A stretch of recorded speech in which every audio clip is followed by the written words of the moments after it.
let's talk about Ghana. Guys, I'm at Independence Square, also known as Black Star Square. This place was commissioned by Dr. Kwame Nkrumah, one of the founding fathers of Ghana.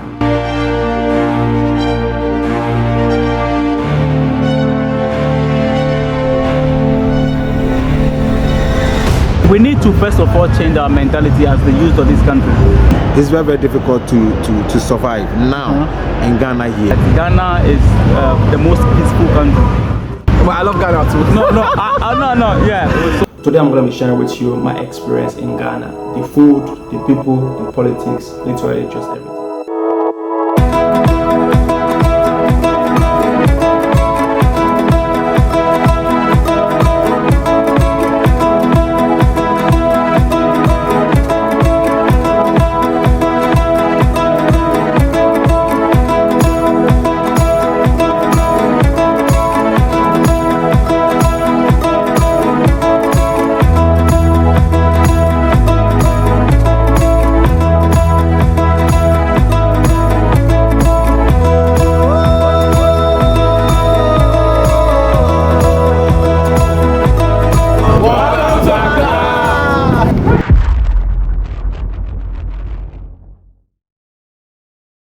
Ghana is the second gold producing country in Africa, second cocoa producing country in the world. Its capital, Accra, is the second most expensive city in Africa, and its currency, cedis, is the highest in the sub-Saharan African region. The country is located in West Africa, edging with the Atlantic Ocean and shares border with Togo, Ivory Coast, and Burkina Faso. The official language is English, but Ga and Twi are some of the most spoken languages in the country, and the Ga people are the inhabitants of the capital city, Accra. Having heard a lot about Ghana already, I'm sure it's a country you would love to visit, because I did, and I'm here to share with you my experience. Ghana was the third country I visited when I started my journey of traveling to 25 African countries. I started with Kenya, Zanzibar, and then Ghana. I stayed in Accra, and Accra is kind of like the hub for all my traveling across Africa.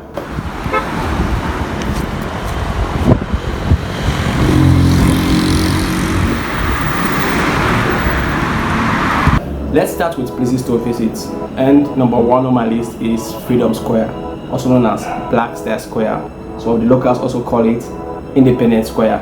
Guys, I'm at Independence Square, also known as Black Star Square. This place was commissioned by Dr. Kwame Nkrumah, one of the founding fathers of Ghana. It was built for the celebration of the nation's independence and also the visit of Queen Elizabeth from England here in Ghana in 1961. Since then, this place has been used for military and also civil parade here in Ghana.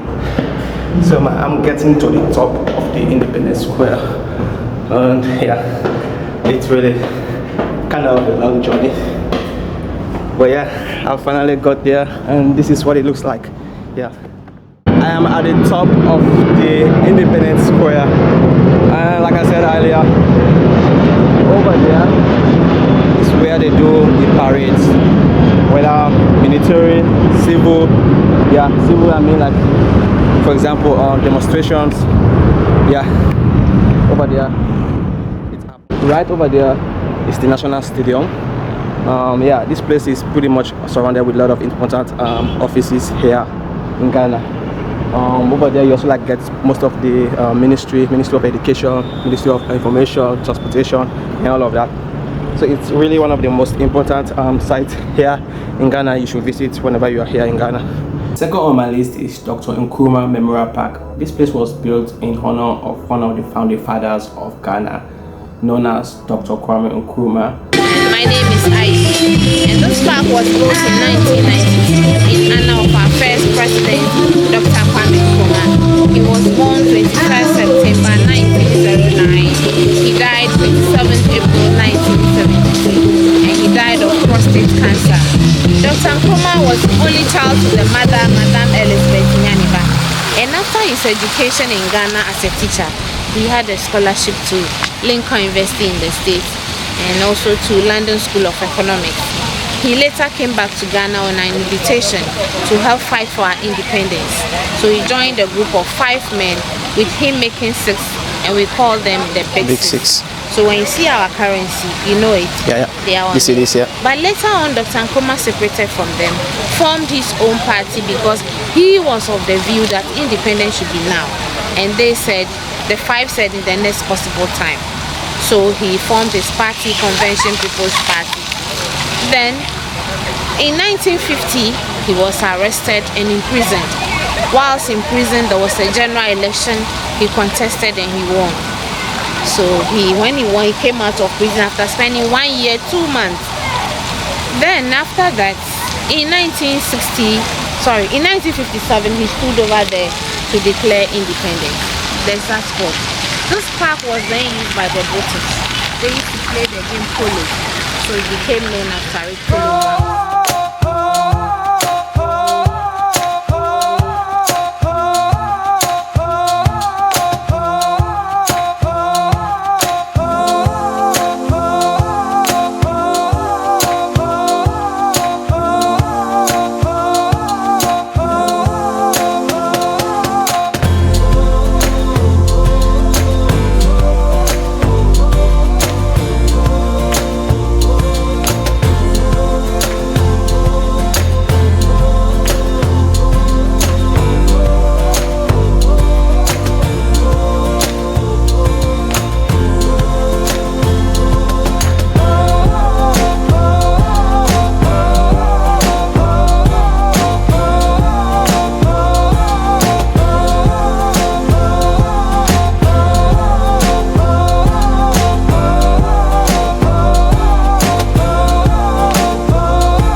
Another place I recommend you should visit is W.E.B. Du Bois Memorial Park, also known as W.E.B. Du Bois Memorial Center.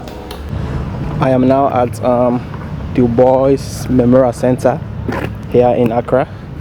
In case you don't know, Du Bois is the father of Pan-Africanism, so he started this whole Pan-Africanism thing. He died here in Accra, and today I decided to come and visit his museum. Over there is his museum. There I'm heading now. Let's see what we can get there.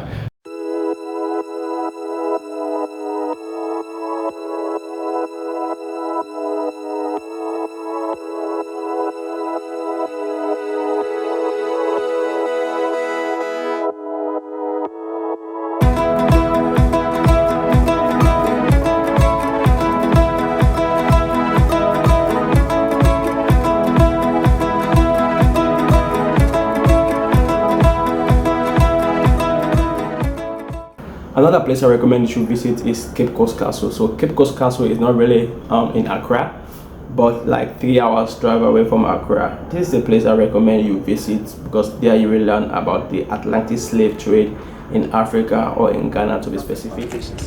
Few were sent to Europe, Britain, Germany, France and others, mainly to do construction works. In the castles they were separated, men from women. So in this castle, the male dungeon is up here, female dungeons close to the door of every time. But please listen, right on top of the male dungeon, in this castle was a church. Church above a slave dungeon. So Monday through to Saturday, the British ports had captive slaves, held them in dungeons. Sundays they had church services above them. And if you are African American or African, I really recommend you visit this place because there you will really reconnect back to your ancestors or learn about the atrocities our ancestors went through. There are actually many places you can visit in Accra, like the art galleries, and let's not forget, make sure you visit the cultural center. This is a place you should visit if you are into art or want to buy some souvenirs from Ghana. This place has varieties of artisans, and also they have evening entertainment in the evening where you can just sit down and listen to live music. Also, don't forget to experience the beach culture here in Accra. So my favorite beach was Labade. Labade is a very vibrant beach, especially on weekend. Sunday is to be specific. Really? Yo. DJ Dirty there, so you don't know. Okay. Yeah, man, I'm a DJ, a bad selector. This is DJ Dirty, live in LA Beach with my new friends, taking it down low. Yeah. So good, man. Yo, I feel that. Now let's talk about living in Ghana. Accra, to be specific. Is Accra expensive? Yes, it's freaking expensive. It's very, very difficult to survive now in Ghana here. And per our constitution, as I did mention, one thing also I'm looking at is our labor law. Our labor law is making Ghanaians very poor and poorer. That is the most important thing, because look, you cannot be in Ghana here.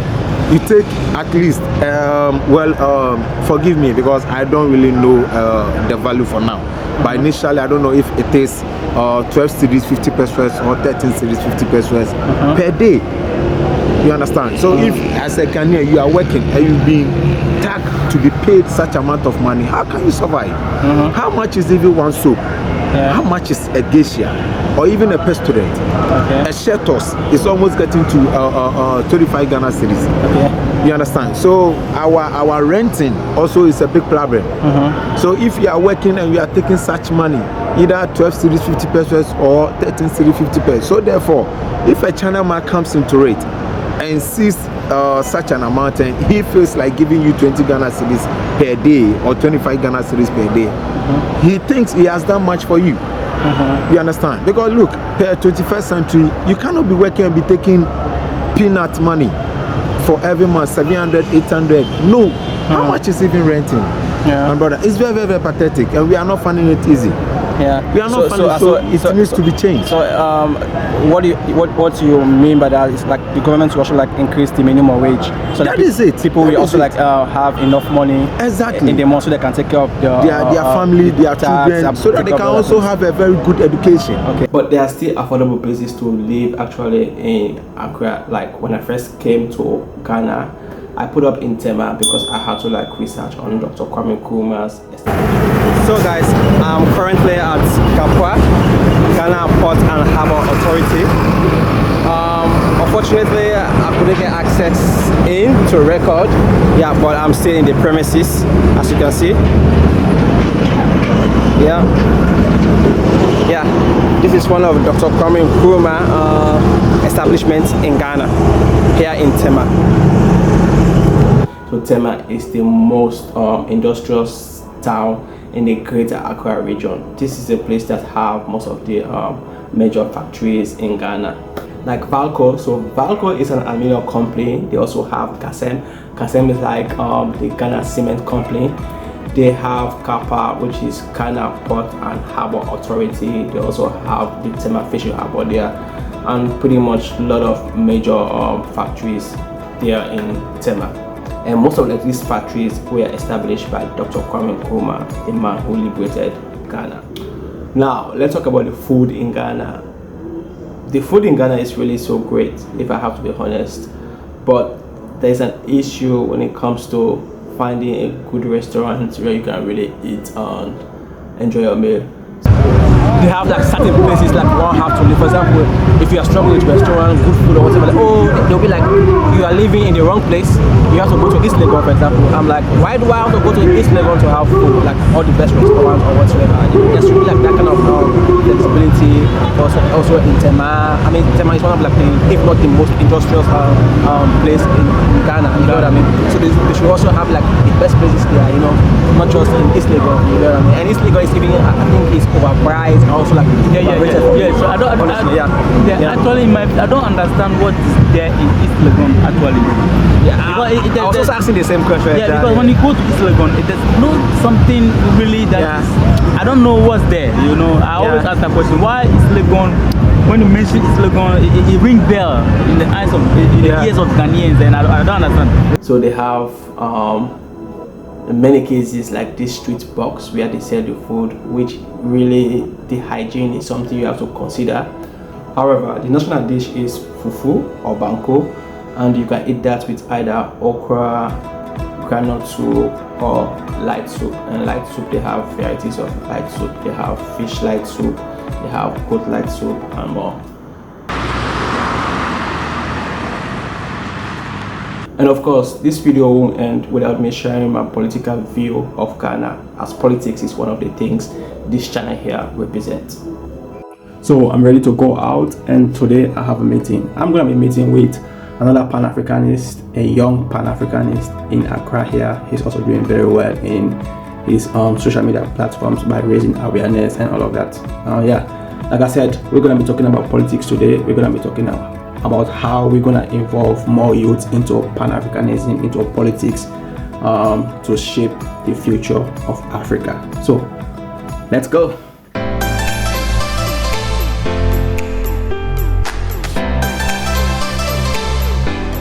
Yeah, more of like a Pan-African, you get a Pan-Africanist. We are talking about issues in Africa, you know. It's very rare like to see African, like, you know, focusing like changing Africa, not like thinking of running away from Africa, going to abroad and all of these kind of things. So what you can do many things on TikTok, yeah, YouTube, but you chose to like liberate Africa's mind. What made you like took that particular direction? Yeah, so the reason I decided to create awareness is that I've realized that we, the majority, are sleeping, and a lot of things are going wrong. And there is a footstep, there are some footsteps that are being covered, and we need to uncover them, which are the struggle of forefathers. And the struggle of Kwame Nkrumah, the dream of Gaddafi, the dream of Nelson Mandela. These people, they pay a price with their blood for freedom, and we can't just allow that their struggle to just go in vain for us just to, no, we need to continue from where they start from. And I believe that creating awareness and not thinking about the my benefit, but to the masses. I'm thinking about, I'm viewing the future I want for my kids, my generations, and this is not the continent which I want my children to live in, because we blacks, we are being disrespected everywhere. You go to China, we are being disrespected. You go to India, we are being disrespected. You go to America, we are being treated as a trash. When you go to outside of the African continent, you see Africans are doing the shabby work up there. The white, they come here and then they are being positioned at higher places and living good life. We go there and suffer. So I think it is time for us to also stand on our feet and create awareness and let people understand that no, we have the capacity to do what others are also doing. And there is a turn down.